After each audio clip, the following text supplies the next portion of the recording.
Just testing. Can everybody hear me?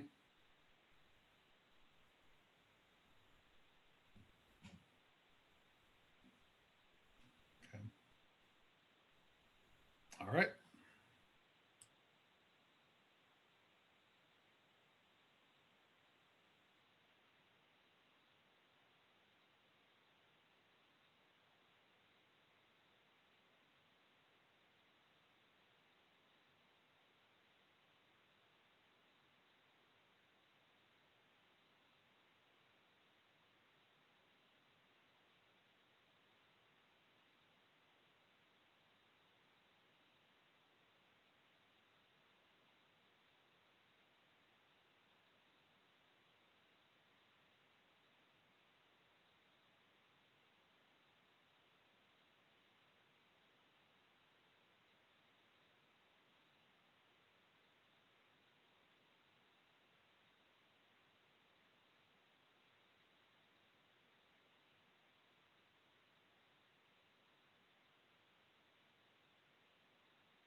Steve, I don't know if you're unmuted and you might put it on mute.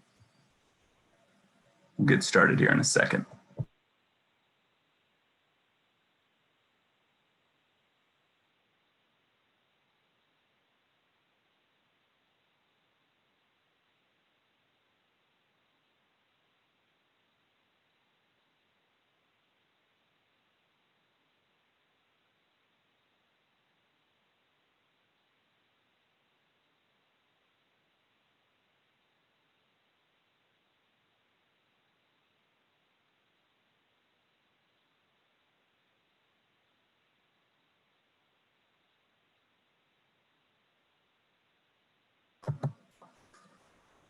All right.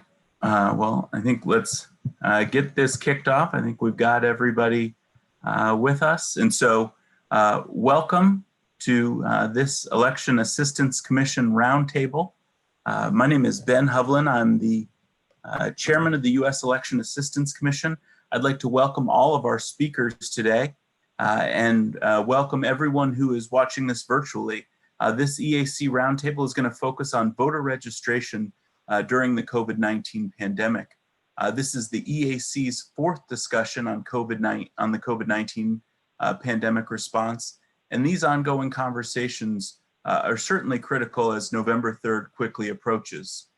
Information and recordings on the previous discussions are available at eac.gov. Since our first COVID-19 hearing in April, we've continued to see how the pandemic has impacted elections. The amazing public servants that are our state and local election administrators have been doing a remarkable job adapting processes, procedures, and resources in response to COVID-19. Today's discussion will focus on voter registration, and frankly, I think we've timed it pretty well. September is National Voter Registration Month, and next Tuesday, September 22nd, the EAC will be joining thousands of partners around the country in celebration of National Voter Registration Day and encouraging Americans to register to vote and or to make sure that their registration is up to date. During today's discussion, we'll hear from Michigan Secretary of State Jocelyn Benson and Ohio Secretary of State Frank LaRose, the new co-chairs of the National Association of Secretaries of State Elections Committee. We're also joined by Brian Miller, the Executive Director of Nonprofit Vote, which manages National Voter Registration Day. Even though Election Day is 46 days away, the first voter registration deadlines are only a couple of weeks away. Voter registration is always an important topic, but the impact this year can't be overstated. We've seen from research from the Center for Election Innovation and Research and others that there was a significant dip in voter registration in the spring due to the pandemic.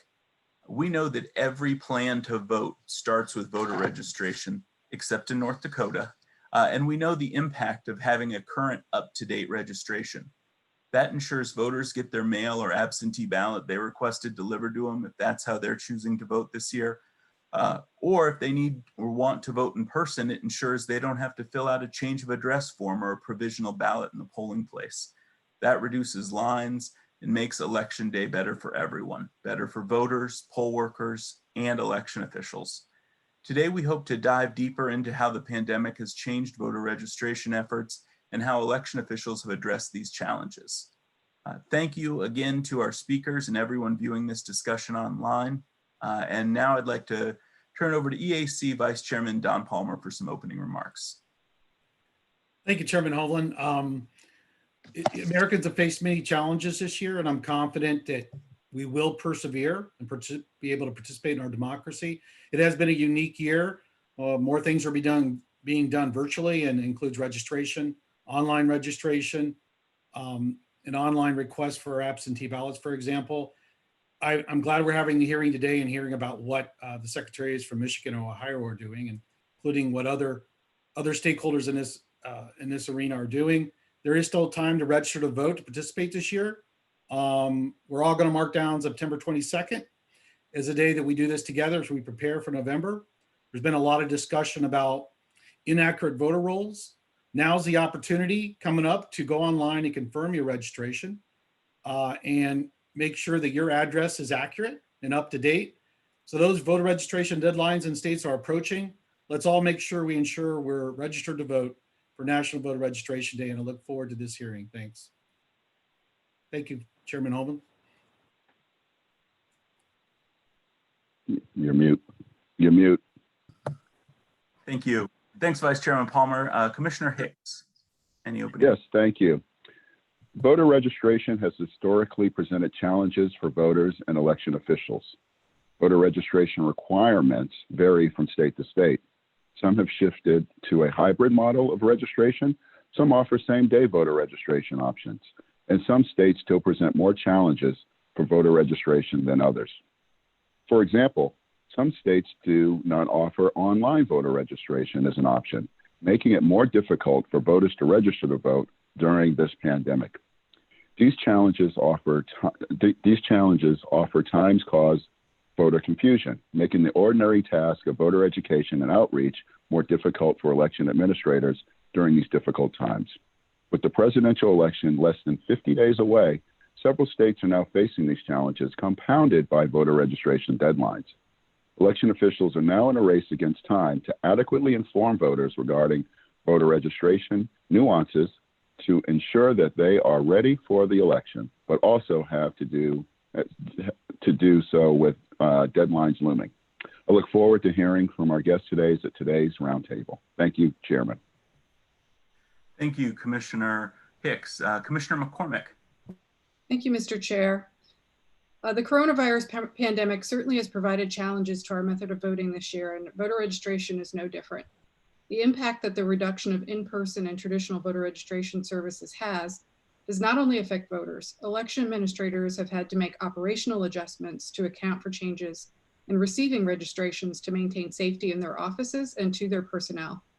Some states have seen voters utilizing more online and remote voter registration options rather than opting to register to vote in person. Fear surrounding the coronavirus has negatively impacted in-person voter registration drives. Neither large-scale registration events nor a person holding a clipboard on a street corner have been able to reach unregistered voters in the same way as past elections. We appreciate all that election officials are doing to make the elections, including registration, safe and secure, and we urge all eligible voters to register if they haven't already. And if you've recently moved or become displaced because of the fires or hurricanes, please let your election official know where you are so you can still vote. Conversations like today's are important as election officials continue to register voters and administer one of the most important elections of our lifetimes. Thank you, Mr. Chair. Thank you, Commissioner McCormick. And now I'd like to introduce our panelists who have joined us today. We are pleased to have the Honorable Jocelyn Benson, the Secretary of State of Michigan, the Honorable Frank LaRose, the Secretary of State of Ohio, and Brian Miller, the Executive Director of Nonprofit Vote, which, as I mentioned earlier, amongst many great things, manages National Voter Registration Day. I'm going to kick things off with some questions. Wanted to turn to Secretary Benson first. Secretary Benson, you are, if I'm right, one of two secretaries that both runs elections, but also runs the DMV. We know that DMVs are the largest source of registrations in our country, and just wondered if you could talk about that, talk about what you've heard on the DMV side from your colleagues around the country around the impact on voter registration. You are muted, sorry. Thanks, and thank you to all the commissioners for hosting this important discussion today. Of course, election preparedness and voter registration go hand in hand, and the impact of the pandemic has impacted all aspects of our elections process, including voter registration. And as the person who oversees not just Michigan's elections, but also all motor vehicle operations and essentially the DMV, I'm very popular, as you can imagine. I'm just kidding. But at the same time, we were able to see both sides of the coin as we work to grapple with the need to maintain the safety and health requirements of our systems, and also which led us to have to close our DMVs for 10 weeks in the height of the pandemic. And then secondly, to also ensure that the trains continue to run, as we've had several elections this year. In fact, this November, it will be our fourth. The bottom line for us is two things. Let's say three. Number one, registration dropped during the 10 weeks that our offices were closed. So, that was a significant data point, a significant fact that impacted our state. But secondly, we are an automatic voter registration state. And so that means anytime anyone interacts with our office to update or get a driver's license or state ID, they're automatically registered to vote if they're an eligible voter, unless they opt out. So that provision has helped us in many ways clean up and improve the accuracy of our voter rolls. But it's one of the ways we've been able to bounce back quickly as well and ensure that we're continually registering everyone. And then, and again, managing the DMV side and the election side enables us to more efficiently handle both of those things. And that leads me to the third piece, which is that we are also a state in which people can register to vote up to and on election day. And in partnership with our clerk's offices who handle those last minute registrations that are permitted in our state, those are done outside of our offices. It creates a little bit of a differential point in that registering in our branch offices 2 weeks prior to election day is not sufficient for voting in an upcoming election. You have to register in your clerk's office to do that. So that's also created some differentials, but clearly having our office involved in as many of those points as possible, particularly the DMV, has helped us smoothly navigate that bumpiness as well. And quite frankly, do all of these things and make all of these adjustments more quickly and more efficiently than we otherwise would if we had to grapple with and juggle the politics of multiple agency heads. And you all know how that can sometimes slow things down in a bureaucracy. That's great, thank you. Secretary LaRose, I couldn't help, or I did happen to notice on Twitter last night that you had thrown out something about the Browns-Bengals game, I guess, that was on TV, and then mentioned that people should go register to vote. Obviously, that's a creative way to try to get people engaged. Secretary LaRose, I don't know if you could talk about some of what you've been doing in Ohio to try to get voters registered and engaged. Yeah, you're right. We were proud to see our Browns bring home a win last night in the Battle of Ohio. This was just another fun way to highlight voter registration and the importance of it. And we're really excited about the 22nd of September coming up as well, because that's just going to be a continuation of the efforts that we've had underway on voter registration. But as Jocelyn says, it can be challenging to do voter registration in this environment. That in-person experience of voter registration is much harder to do. Walking up to somebody on a college campus with a clipboard is just not, it's not in the cards in an environment like this. So what we're trying to do is be creative about it. And I think that we've done just that. We've created a number of partnerships. One of the things that my office has done is every graduating high school senior in Ohio gets a voter registration form as part of our Grads Vote program, where we send these out to the high schools around the state, and we ask them to put that packet right there with the high school diploma. And so that's one way to catch people right when they're turning 18. We've partnered with the Ohio Craft Brewing Association, and I've had a lot of fun with this one. for our Every Vote Counts initiative. And I've got a beer bottle here, not because I'm drinking on the job, but because this is our new initiative with the Ohio Craft Brewing Association, where over 50 craft brewers around the state have been using this creative packaging. They've been putting their great products in packages like this for the whole month of September. And on the back, it says register to vote by October 5th, which is, of course, Ohio's deadline. And it gives the website voteohio.gov, where, of course, you can use our online voter registration system that we have in the Buckeye State. We've also partnered with barbershops and with beauty salons, and we call this styling for democracy. In fact, I was at Al's Barbershop here in Columbus. It's called A Cut Above the Rest. And this barbershop on the Near East Side of Columbus has done over 2,000 voter registrations just out of his barbershop. And we're so proud of the work that he's doing. He's also doing poll worker recruitment for us. So we've got a program that we're doing with barbershops all around the state. We're trying to be creative. Of course, we're partnering with a number of athletic teams on National Voter Registration Day for some things around the state, but we'll get a chance to talk about that in a while. I'd love to see Ohio move to a more automated system of voter registration. I've proposed that in our state legislature, but we're definitely doing what we can with what we've got right now. And by the way, I think Ohio has a high rate of voter registration, but we want to keep pushing it higher. That's great. Thank you, Secretary LaRose. Secretary Benson, I know you've been doing some great stuff in Michigan too. And if memory serves, when we had our kickoff summit, I believe you and Secretary LaRose had a bet. So I don't know if you've got, obviously that's a hard show to top down there, but I suspect you've got a few things happening in Michigan that you'd like to mention as well.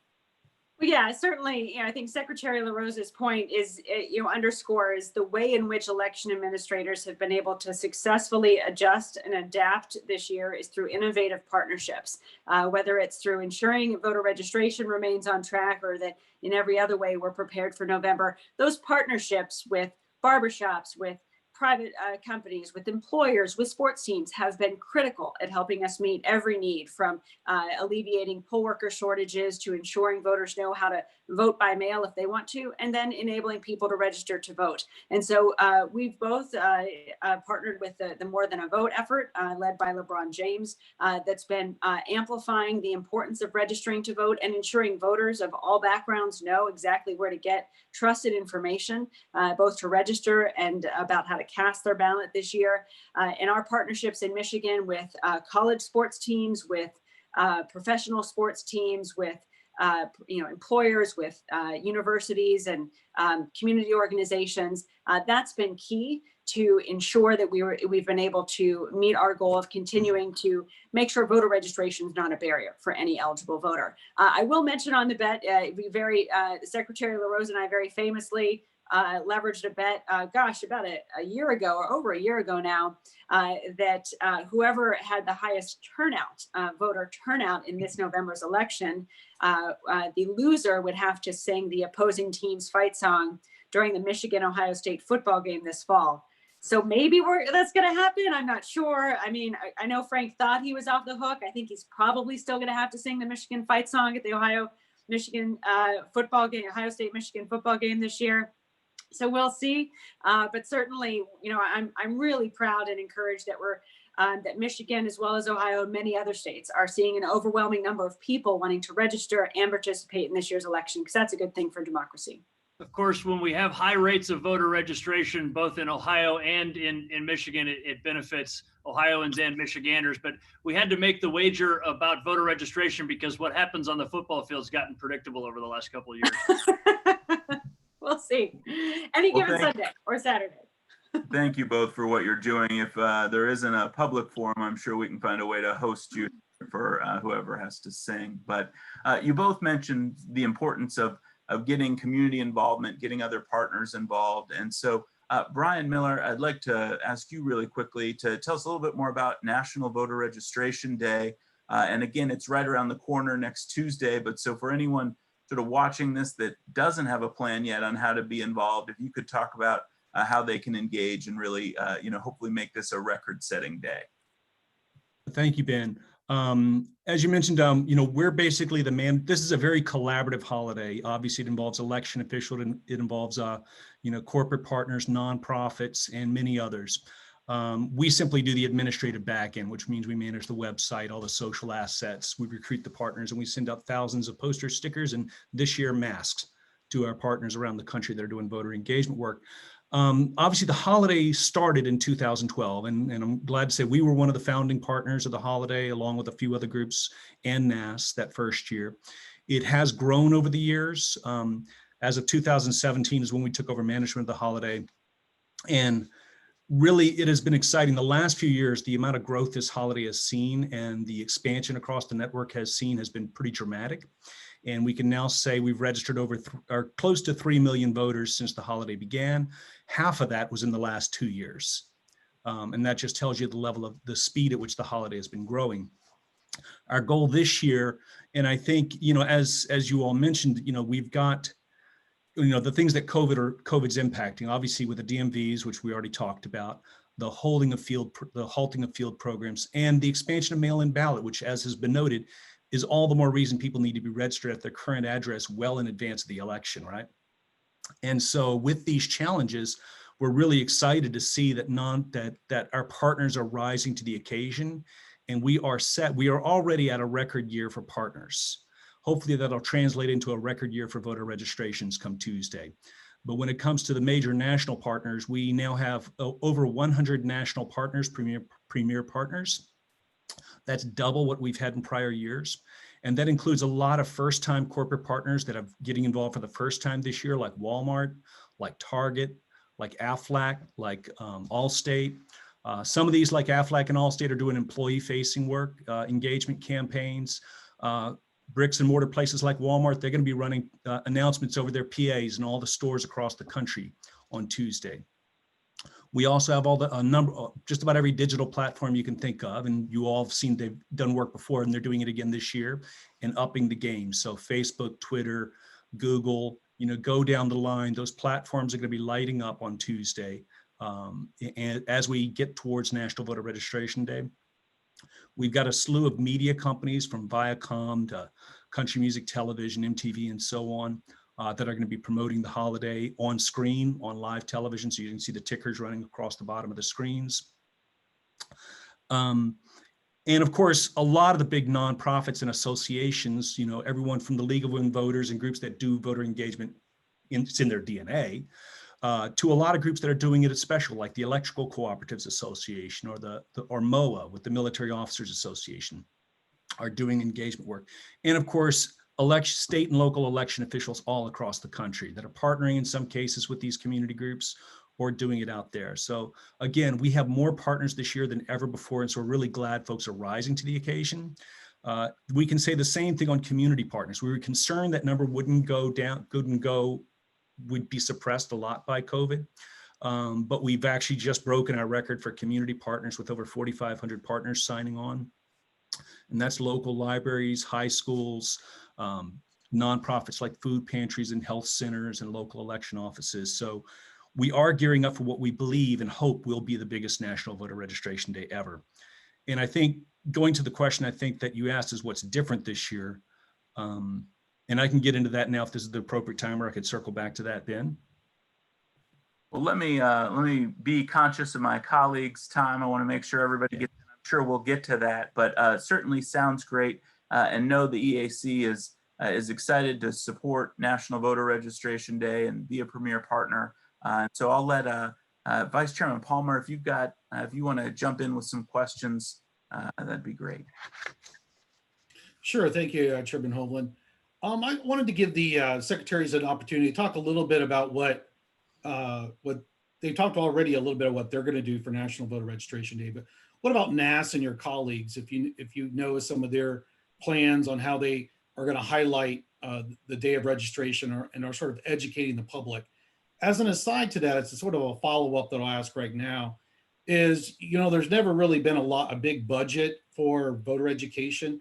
First of all, do you have a budget for voter education and voter registration outreach, or what do you think the future of that is? Because I think it's expectations are sort of high on this, but sometimes the money's not there for us to do this type of outreach. What are your thoughts on those two questions? Sort of what's going on with NAS and the rest of the country, and on the voter education issue? Don, I'll start off, I guess. Obviously can't speak for my colleagues, but I know that voter registration is a priority for every Secretary of State, every Chief Elections Officer in the state. And then, here in Ohio, we have a small budget generally in years like this that we use for voter education kind of initiatives. We do a lot with a little. We work on sort of the earned media principle of trying to get out there and use social media, use events to try to do it. For example, as I said, we're partnering with the Cleveland Cavaliers and other professional sports franchises all over Ohio. I'll personally be up at their facility in Cleveland on National Voter Registration Day as a way to try to get some attention to this. We're working with the Ohio Newspaper Association. I believe a large number of newspapers around the state are going to be printing the voter registration form right there in the pages of their newspaper. So all you got to do is rip it out and mail it in. If you don't want to use the voteohio.gov, the convenient website for doing it, all the zoos in Ohio are going to be promoting national voter registration with us on social media. So really, it's kind of about finding those force multipliers, as we would call them in the military, the idea that others are going to help us sing off the same song sheet and get some real attention for this. And I know that secretaries all over the country are doing just that through their social media pages. And all of you with the national platform, thanks for sharing things that you see secretaries of state post, because again, we're that trusted source of information in a time where there's too much dubious information circulating out there. Your secretaries of state and your local elections officials are the trusted source of information, and it's good for us to be able to use our social media platforms to get the word out about voter registration and every other aspect of elections administration as well.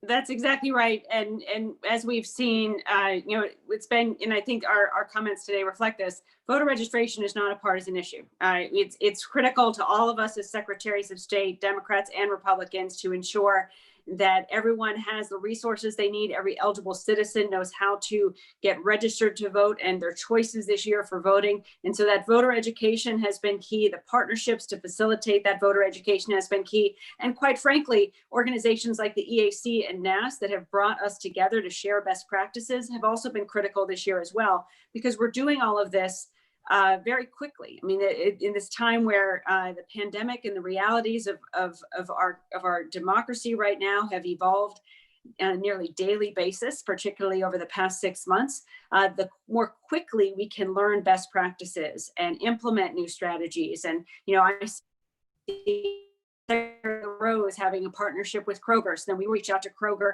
and grocery stores here in Michigan to replicate that partnership. That's also really become a force multiplier for us, our cross-partisanship collaboration, and has helped also create in some ways some equity from state to state. And obviously every state is different, but as we share best practices and replicate each other's successful efforts to register voters this year, it's helped create some consistency as well across the country, and that's been important. Jocelyn made a good point when she said that voter registration is not a partisan thing, and it's important for all Ohioans, all Americans to get registered to vote. But there is an important responsibility, and I don't want to skip over this, that both of the major political parties have too, to get out there and do their voter registration drives. Candidates should be doing voter registration drives as they can. I mean, as they're out there doing their voter contact, whether they're venturing out and doing door-to-door, which I know some candidates are doing in a limited way, or whether they're doing it through mail or whatever else, candidates and parties should continue pushing for voter registration as well. Thank you very much. I'm going to hand it back to the chair and give my colleagues an opportunity to ask some questions as well. Thanks.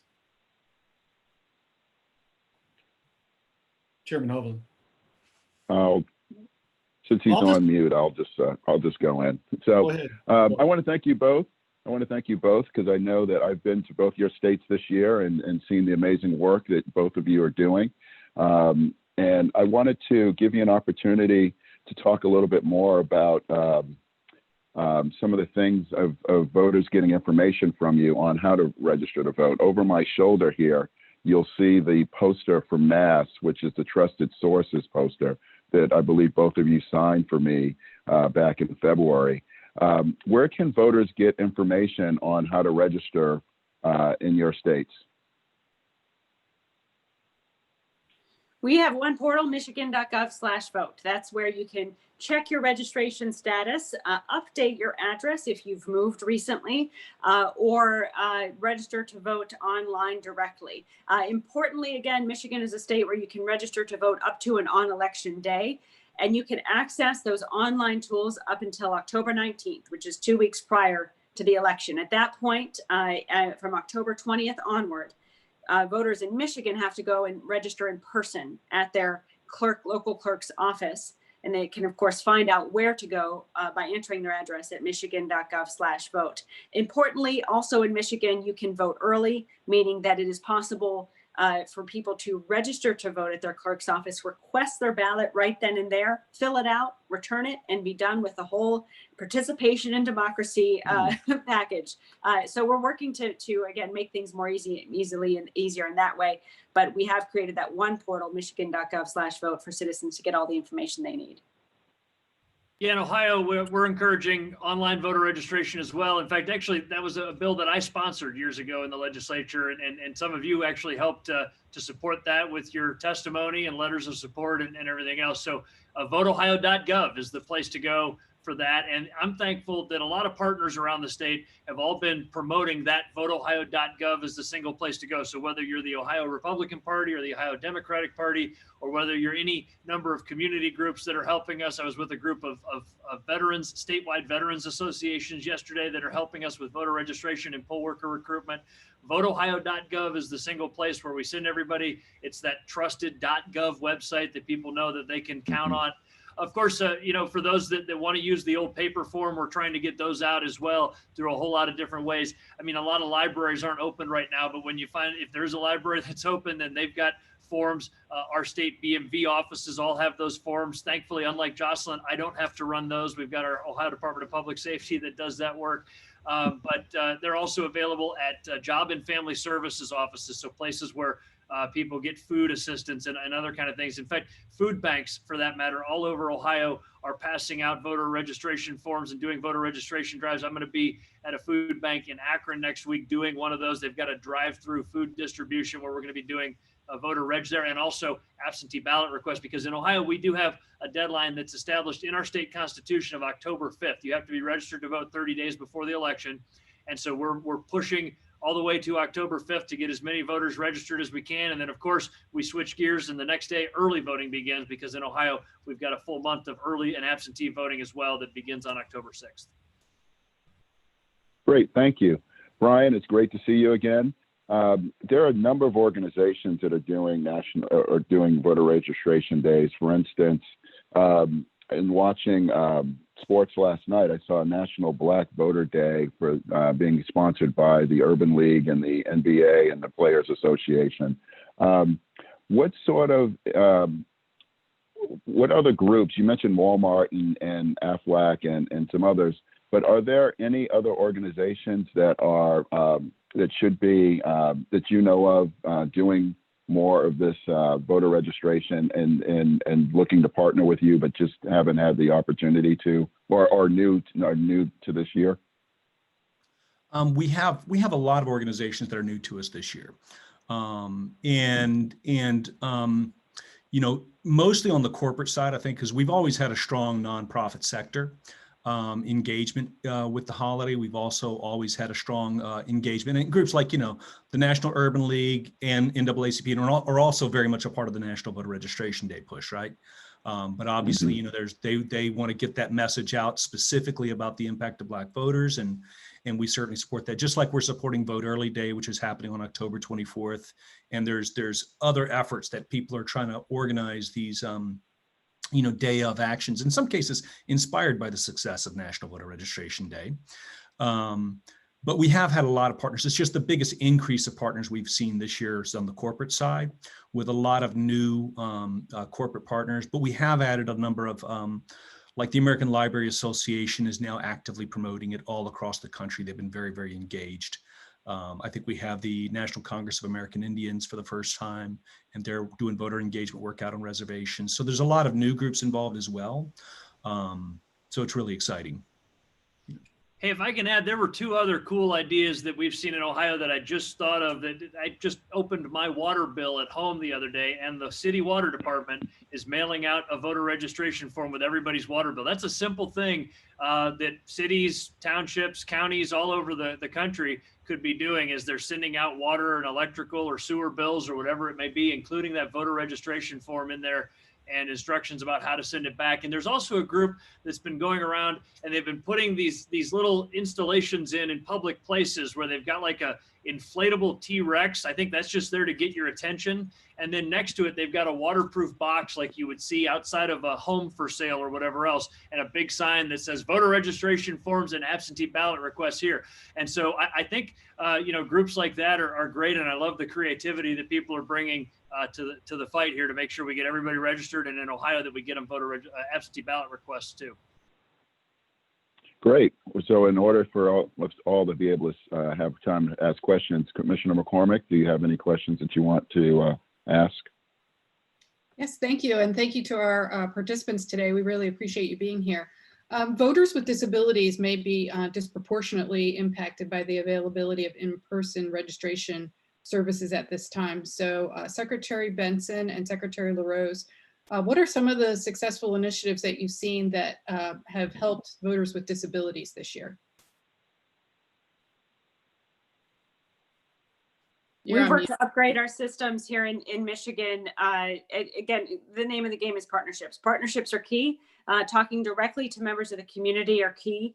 And we've worked to develop innovative ways to ensure everyone has access to registration and their ability to vote by mail, developing new portals that we've launched just in the past week to facilitate that. So in our view, the more that you can engage partnerships at the community level and individuals in communities with additional needs, the better you can track what those and meet those needs. And that's the work we've worked to do since I took office.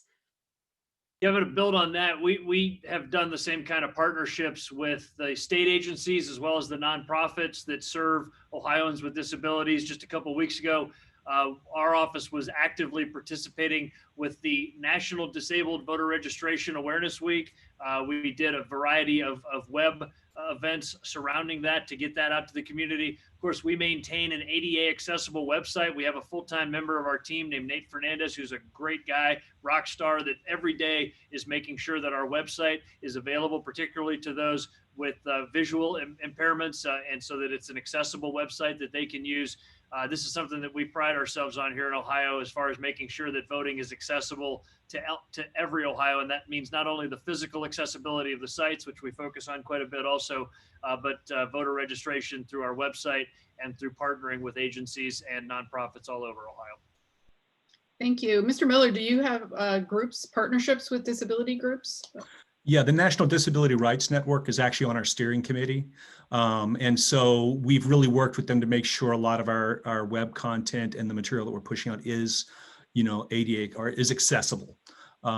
We've also partnered with them on webinars where we've had the subtitles and a lot of this other stuff done. I think the main thing is we want to make sure that the groups, again, and just like the secretaries pointed out, that the stuff that's happening on the ground is where it's most important, that the accessibility issues are addressed. And it's really it's good to hear that the ADA, that the websites are ADA accessible, and that they're, obviously people can access them with readers and the kind of things that they need in that community. But yes.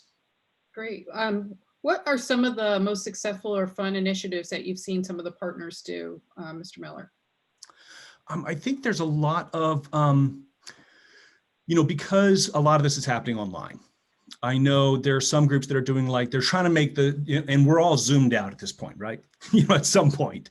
But I think people are trying to make some of this stuff fun. So there's Zoom dance parties going on.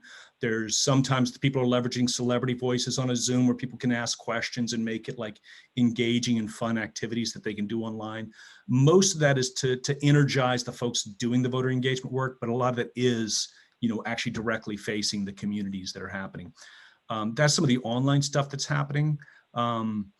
There's one of the, and then I think in the in-person stuff, I think some of the things that Secretary LaRose just mentioned as far as the inflatables. I mean, people are getting creative. We do work with a lot of folks at food pantries that are doing exactly what was mentioned earlier, walking the lines at the food pantries. I mean, I think the main thing with the voting in-person stuff is that it's, it has to be creative and fun to get people's attention. We send out all the posters and stickers to everyone that can be highly visual. We also sent out 25,000 masks this year to folks. A number of our partners have masks with, the word vote written across it or something like that they're using to both be COVID safe and send a message that, but we can still continue our work around democracy building, around registering people to vote, but doing it in a COVID safe way. And so I think people have been pretty creative about how to do that. And I think jumping back to the online thing, I think this isn't a fun creative thing, but it is a creative thing that people are doing to make the online voter registration accessible. Since so much of what we're doing this year is online, for all the states that have online voter registration, it's easy. As long as you have a driver's license, you can get on the website, you can do the voter registration. People are phone banking and putting out those registration links.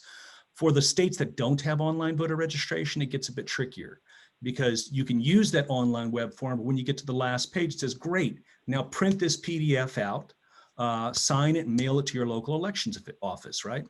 And it's the federal form. That works for a lot of Americans, but a lot of people don't have printers at home. They don't have working printers, they're out of ink, they don't have stamps. Numerous barriers stop them from doing that. So one of the things we've been able to have all the tool, we have the voter registration tool on the National Voter Registration Day site.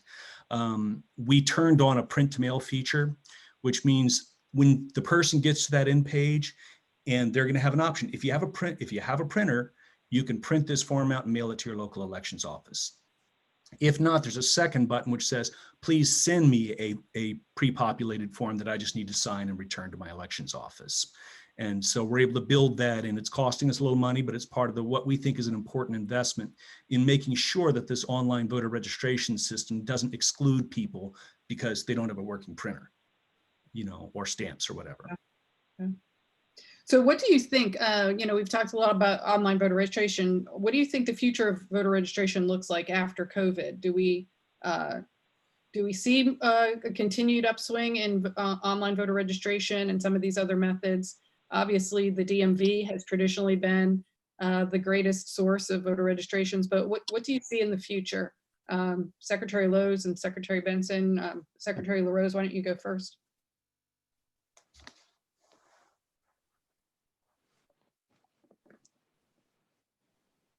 I'm happy to. Oh, okay. I'm happy to chime in because in Michigan, we I would say the future for us is automated voter registration. We can reduce the barrier of voter registration as much as possible to the extent that it creates a barrier by implementing policies, which I think are just going to continue to spread both in popularity with voters and with election administrators alike.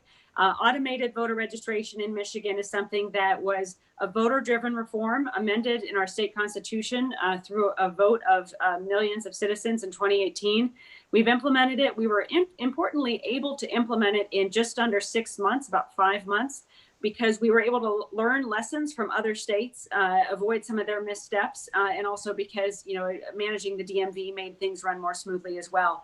But what we've seen since implementing automated voter registration in our state is that it significantly increases the convenience of the process, the accuracy of our voter rolls as well, because every time someone interacts with our office, we are updating or increasing the accuracy, let's say, of their particular voter file within the qualified voter file statewide. So I think it has helped us improve our data. It has helped us increase the accuracy of our voter rolls, and it has helped make it more easy for eligible voters to register to vote. I see this as a reform that the more people see how good it is, how cost effective it is, how efficient it is for all parties involved, it's going to continue to spread throughout the country. And in Ohio, we want to see the same thing. I've been supporting a piece of legislation for a while to create an automated system here in the state. It's got bipartisan support because once people understand what it does, they realize that it not only makes the rolls more accurate, of course, it's a convenience for voters to get more people registered as well. That automated process, in my mind, creates a scenario where really anytime you interact with state government creates an opportunity to update your information, to update your address. I think we all know one of the most common things that happens in voter registration is out-of-date addresses. People move and never update their address, and maybe even habitually go back to the same gymnasium where they've been voting year after year, and they're voting in somebody else's precinct and don't even know it. That's the kind of thing that we want to try to fix with creating a more automated system here in Ohio. It also, the current system that we have, because again, it relies on people filling out a paper form, either at the BMV or going on our website and doing it. It just doesn't meet people's expectations. I'll give you an example. I had a friend of mine that was disturbed when they showed up at the polling location and the address in the poll book was not their address. And he called me up and he said, I've told you people in state government that I moved. I filled out my taxes last year and notified the Ohio Department of Taxation. I told the BMV that I moved. I've told state government in 5 different ways that I had moved. I filled out a national change of address form. Why don't you people all talk to each other? Of course, we know it doesn't work like that in the sort of stovepipes that exist in state government, but it should. We should be able to break down those barriers so that when you even get a fishing license from the Ohio Department of Natural Resources, that should be an opportunity to update your voter registration address. And there's no reason why we can't deliver that kind of convenience that Ohioans expect. And that's why I've been supporting what I think is the future of a system like this is to create a more automated, more turnkey system that helps people keep their stuff up to date and get registered. Well, thank you for that info. Mr. Chair, I'll turn it back to you for a second round if we have time. Thanks, Commissioner McCormick. Actually, I did want to just follow up on that. For the secretaries, obviously, we know the 50 states run elections 50 different ways, but knowing a little bit about Michigan and Ohio and other states, makes me think about Secretary LaRose. You were just talking about how the importance of updating that information, and my memory is one of the standout sections of our EVE survey. Ohio has a lot of provisionals because you use it essentially as a change of address form. But obviously, if you could talk about the importance of people doing that ahead of time and how that makes the polling place the day smoother for the voters, for the poll workers, for your election officials at your boards of elections. Yeah, thank you, Commissioner. And this is one of the reasons why we constantly push, go and check your registration. Visit our website, check to make sure your registration is up to date. I think we've all been out there, whether it's on a college campus or at a rally or whatever else, doing voter registration. And when you ask somebody, are you registered to vote? And their answer is, I think so. Then I always say, make sure you fill the form, because you know what, if you think you're registered but don't know you're registered, we need to make sure your information is up to date, because that's always the folks that I worried about when I hear somebody say, I think I'm registered to vote. So if you think you're registered to vote but don't know for a fact that your information is up to date, go to voteohio.gov or go to your state's voter registration website and check your registration and make sure that it's right. As you mentioned, Commissioner, too, what'll happen is if you show up at a voting location in Ohio and your information is out of date, you may end up casting a provisional ballot, which thankfully can then get your information caught up. And after the election, after election day is over, but before the final certification of the official canvass is completed, that provisional ballot can be resolved. And in most cases, your vote will count. Ohio counts a very high number of the provisional ballots that we have, and that does serve as a form to update your address. But you're going to slow down the line. You're going to slow down the process. And one of the reasons why we want people to make sure their information is up to date is so they have that smooth experience. Show up at a polling location, wear your mask, maintain 6 feet of distance, cast your ballot, get an I voted sticker, and be on your way. And if you have your information up to date, then that's how the experience will go for you here in Ohio. Thank you for that. And Secretary, you made the good point that, of course, that does vary state to state. And Secretary Benson, I know you mentioned earlier that Michigan has updated a lot of its laws recently, and you've now got election or same-day registration as a new program. But I know from talking to Secretary Simon in Minnesota, who's had that for a long time again, that they really, they got online registration, or they pushed online registration. They pushed these address updates really because they were seeing about 70%, I believe, of their election day same-day registrations were address updates. And so I don't know if you can talk about how Michigan has been working with that, or how that you expect that to work. Yeah, I mean, I'll say we've now had several elections, mostly local elections, with the right for citizens to register to vote up to and on election day in place. What we've seen actually, because we have multiple ways ahead of time in which people can register, update their address, register online, all of that. The people who are registering on election day are actually just doing just that. And it has been, sort of seeing two data points that have been particularly interesting and gratifying. One, pretty consistently in every election, even like local school board elections, the vast majority of people registering to vote on election day are young people, 18 and 19-year-olds. In fact, in the very first election in May of 2019, where this was in place, we had 400 and or just over 400 people register and vote on election day throughout the state. Over 300 of them were 18 or 19 years old.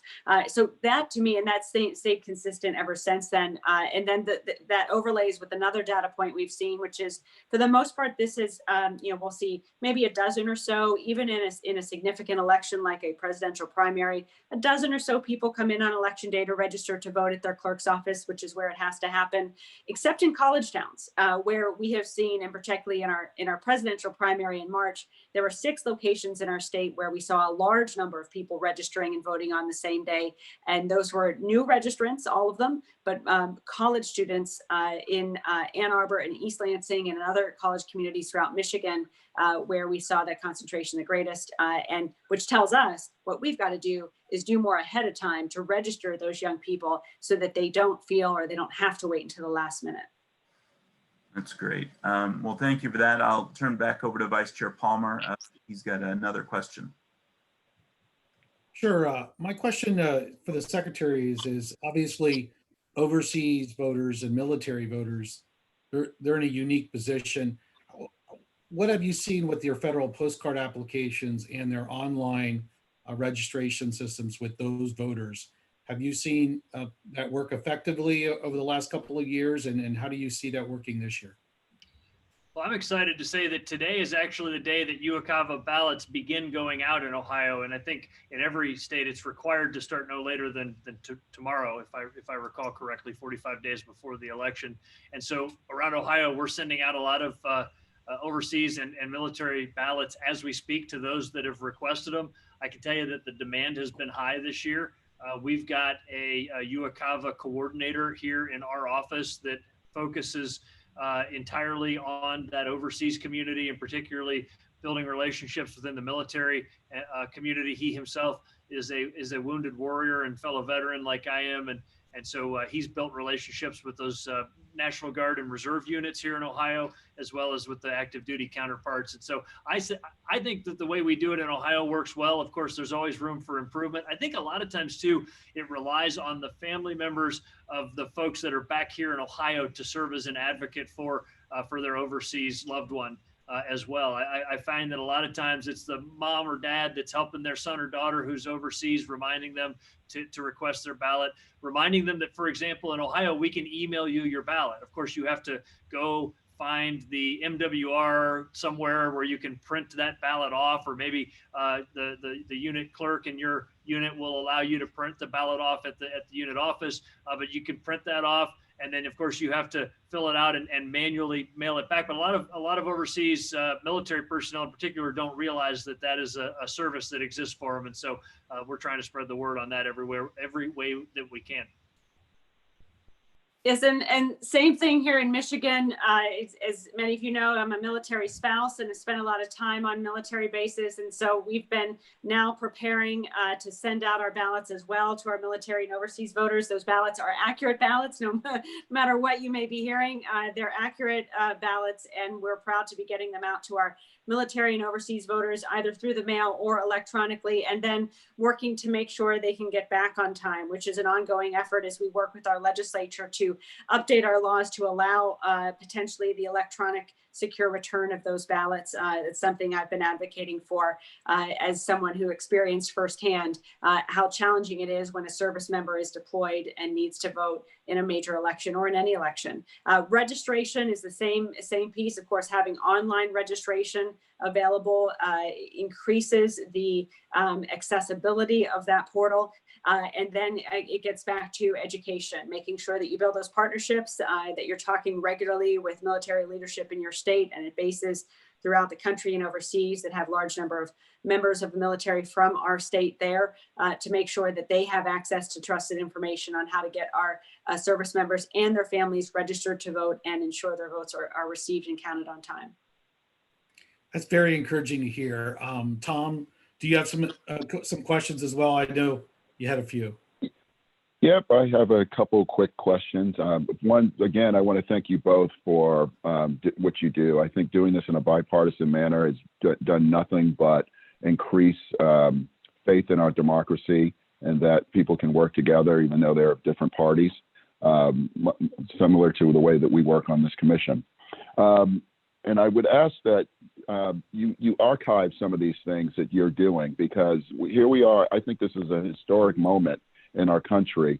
And for Secretary LaRose, when you were talking about craft breweries and barbershops, having those things, and I think the Smithsonian is going to be calling you up before too long to get some of those items to put into their things. But Secretary Benson, I believe that there's I read something about the Detroit Pistons had a drop box similar to with their emblems and things like that as well. Is that true?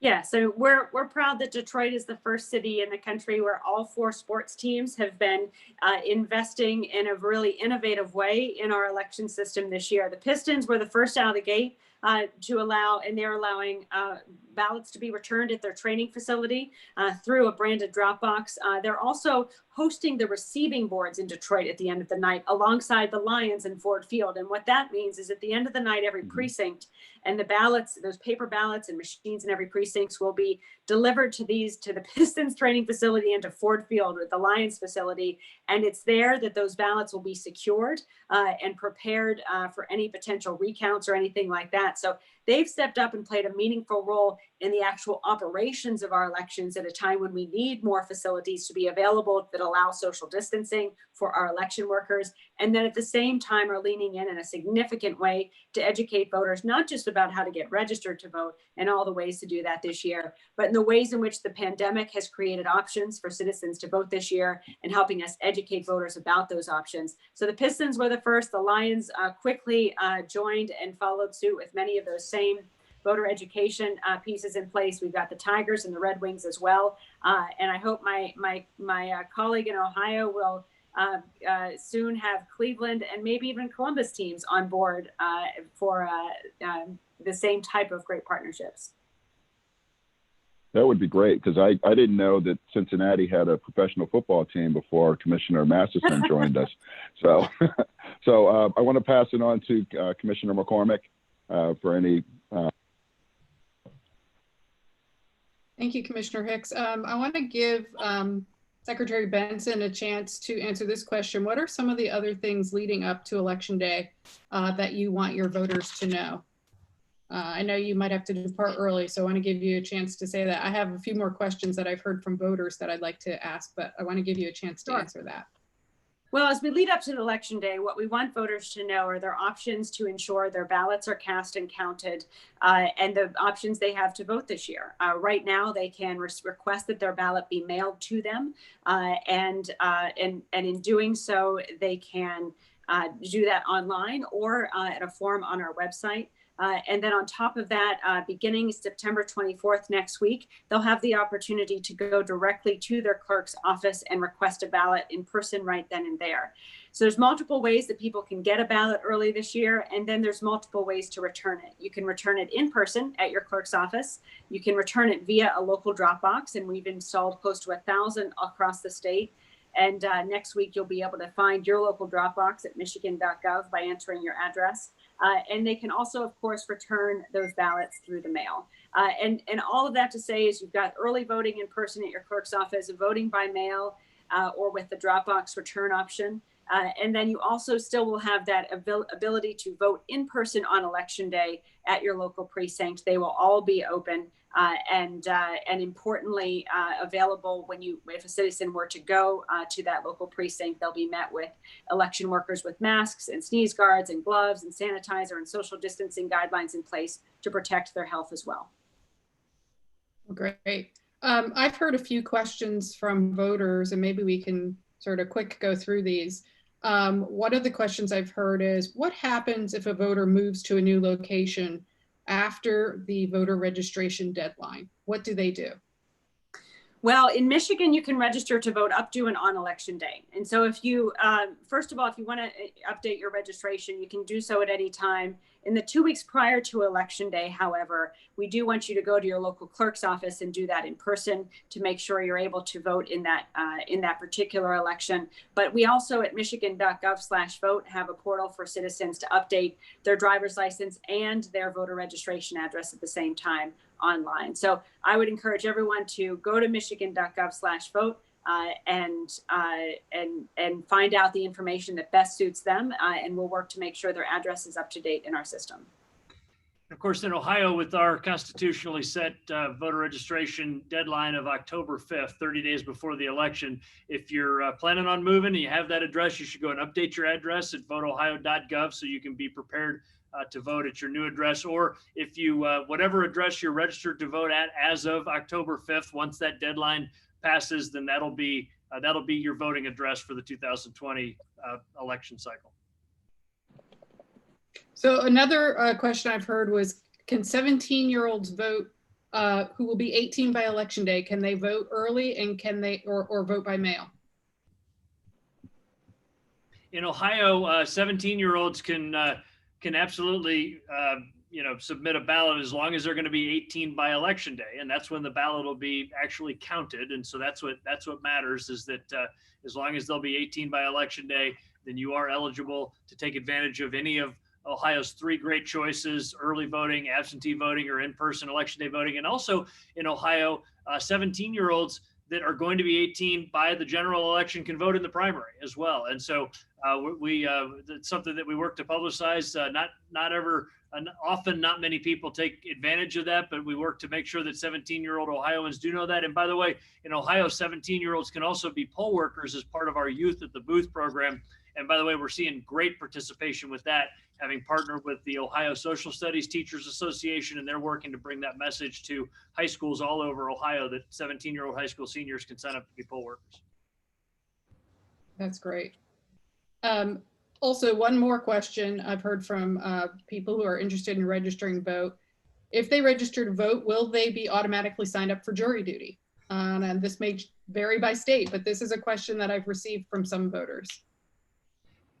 That's one of those rumors out there that I work to debunk. At least not in Ohio, that's not the case. Our courts can draw their jury pools from a variety of different sources, including BMV records and all sorts of other things. Of course, you shouldn't be afraid to perform jury duty, because God forbid, if you ever ended up on the other side of that, you'd want to have a jury of your peers available, and it's an important responsibility of citizenship. But certainly, if you're avoiding voting as a way to avoid jury duty, then you're not doing it right, because you're not going to avoid jury duty just because you don't sign up to be a voter. And in Michigan, jury duty is based on the driver's license database. And again, many people who have a driver's license are registered to vote, but registering to vote in and of itself does not get you added to the jury duty database. Yeah, I'm sure it's different in every state, but I just wanted to put that question out there because I have heard it from some of the voters, or some potential voters anyway. So, Mr. Chair, I'll turn it back to you for anything else from other commissioners. Great. I know Commissioner Palmer, you have another question that you wanted to ask before we wrap up here. So I do. I have a question for the secretaries. Don't want to put you too much on the spot, but one of the phenomenon I've seen since the implementation of online registration is that there's always going to be a rush on the registration due date and a very big strain on the system. Have you taken any precautions sort of strengthen that system, and particularly with a COVID virtual environment? I sort of anticipate that there might be a rush of registration. And so what have you thought about and done in that area to prepare for the deadlines? Well, I'll start. Obviously, procrastination is an unfortunate part of human nature. We're encouraging Ohioans to put in their absentee ballot requests as soon as they can, and to mail in their absentee ballots as soon as they get them. And we were asking people to sort of help us flatten the curve, not the the viral curve. That's important too, by, you know, being smart about wearing a mask and everything else that we need to do, wash our hands. But the curve that we're trying to flatten is the absentee ballot request curve, because as you know, if every Board of Elections received their absentee ballots requests all at the last minute, it would certainly overwhelm them. And that's why we're happy that we've got close to 1.5 million Ohioans already here in the middle of September that have requested their absentee ballots. But as it relates to registration, thankfully our IT team is on top of this. We have cloud based backups and servers that can handle that capacity. They assure me, I've double checked on that, and our boards of elections remain open late on the night of our voter registration deadline. So October 5th, we'll be directing our boards of elections to stay late that night, so that people that are running a voter registration drive can get those materials down to their county board of elections on time. So we're making sure that even if people wait until the last minute, that the systems, both physical systems and our IT systems, are going to be ready for that. And I hope we see a rush, right? Hey, Ohio, try to get so many people registering to vote that it crashes my system. I guarantee you can't do it. Well, okay, so we have been, methodically planning to ensure our voters simply are informed of all of their choices to get registered to vote and to vote since really the beginning of this year. And certainly we've been doubling down on those efforts with the pandemic. So that's why my office mailed every single registered voter in the state an absentee ballot request form early in this year in June. And through that and additional communications, we've now got close to 2.5 million citizens have requested to, and let us know that they want to vote by mail this fall.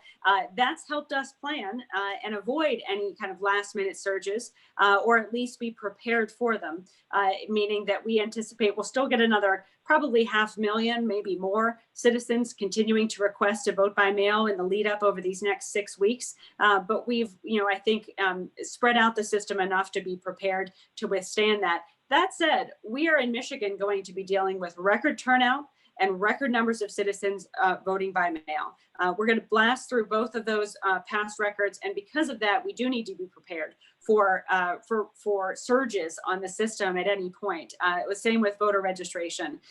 So with that said, we've been increasing. We've recruited 20,000 additional election workers throughout the state to help backfill vacancies and prepare our clerks for election day. We've purchased the new high-speed tabulators and the like with our CARES grant funding, and thank you all for helping us get access to that federal funding as efficiently as possible this year. That's been critical. And on top of all that, proactive and continual voter education, encouraging people to plan ahead, make a plan to vote, vote early, know your options, and continually communicate that with voters has been critical. So I believe we're in the best shape possible to minimize any potential last minute surge on any of those things. And of course, it certainly helps that in Michigan, you can register to vote, for example, up to and on election day. You can vote early at your clerk's office up to and on the day before election day, Monday, November 2nd. So all of those things we've been educating voters about to spread out the number of voters and the choices that they make this year. And I'm confident that we're on track to continue that success and that progress as we now, hopefully head to cross that finish line in November successfully. Great, that's good to hear. Chairman Hovland.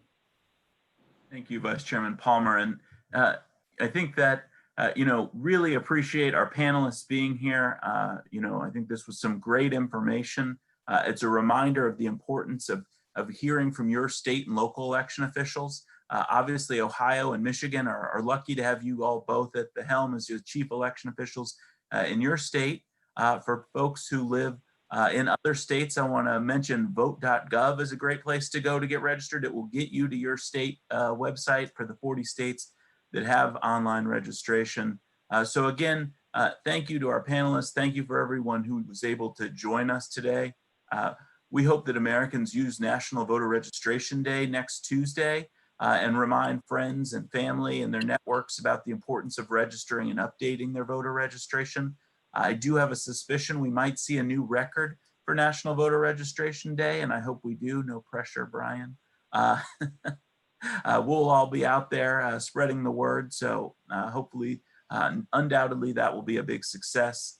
The EAC commissioners and EAC staff are working to continue sharing information and resources with election officials, coordinating with state and federal partners, and offering support to help election administrators as they administer safe, secure, accessible, and accurate elections.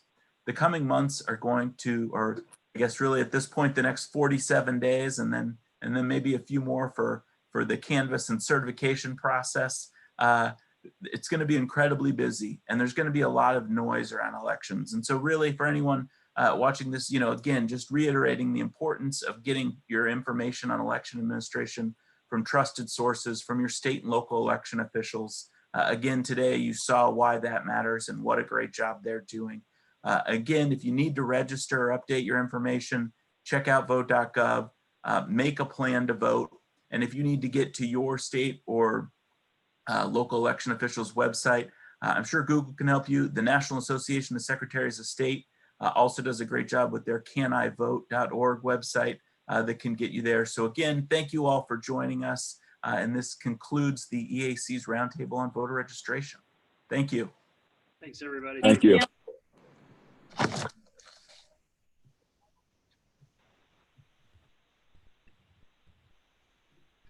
Thank you, everyone.